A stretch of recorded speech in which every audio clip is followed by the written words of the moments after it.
changed your lines up and things started to click after there. What were you seeing that caused you to change it, and then what did you see afterwards? I was seeing nothing. So it made it easy. We didn't have a lot going, and we were a step and a half behind, and we just weren't skating. And they were much more eager than we were, and they won a lot more puck battles, and they executed to a higher level, and so we had to do something. Just couldn't continue to go on that way, and we were fortunate enough, and once we made the change, that it sparked, and I think we got a goal in the first or second shift, and then we just carried it on. And even then we scored right away, and they came back and scored, it wasn't like we'd had that attitude. We weren't going to be deterred. We started to forecheck, we started to skate, we started to cycle the puck, and we started to play the way we're capable of playing. Was it the schedule that kind of caught up with you, do you think, or was it something else that made it slow? There's a number of excuses, I guess, but we can't use excuses at this time of the year. We just got to find ways to get it done. And that's the most important thing. And once we got our game going, then we were able to feel much better about ourselves, because we were pretty low there for a good part of the hockey game. Randy, I asked a former coach tonight what he would say to his players in your situation, coming off a big series against Boston and then playing the 30th place team, and he said, you know what, there's nothing you can say to them. He said, because it's all going to sound like BS, they just have to find a way to play better. Yeah, there's things that you think that would have some form of message, but it's tough, and I think this was 5 and 7 nights for us. So it's like you're pounding on a horse that's given up down the stretch, and you're hoping that he finds a little bit more heart, and that's what I believe they did.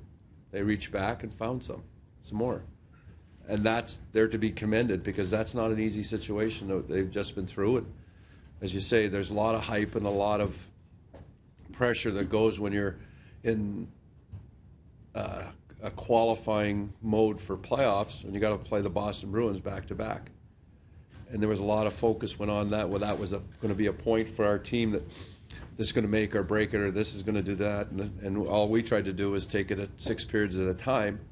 And if we could come out ahead, and then we lost in the shootout last night, it's kind of like you work, and you still didn't climb the mountain. You didn't get to the top.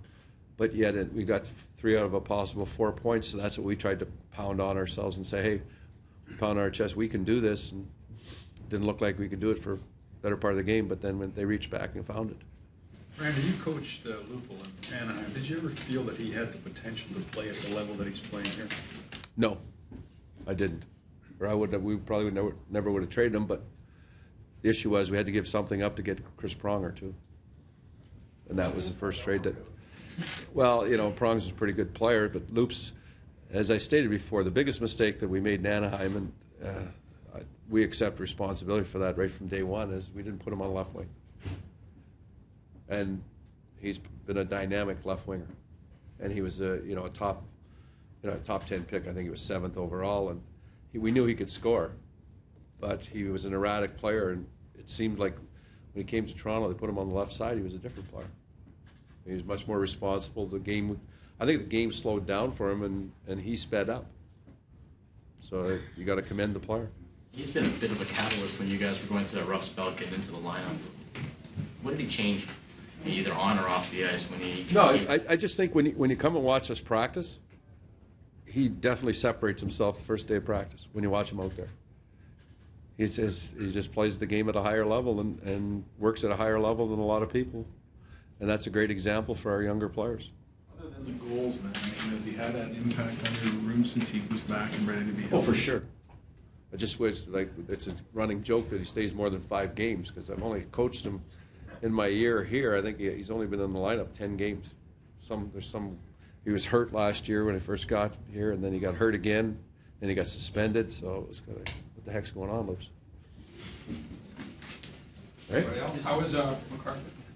Upper body, just precautionary. Back to back. It was tough. Thanks, Randy. Thank you. Right? Nice tie.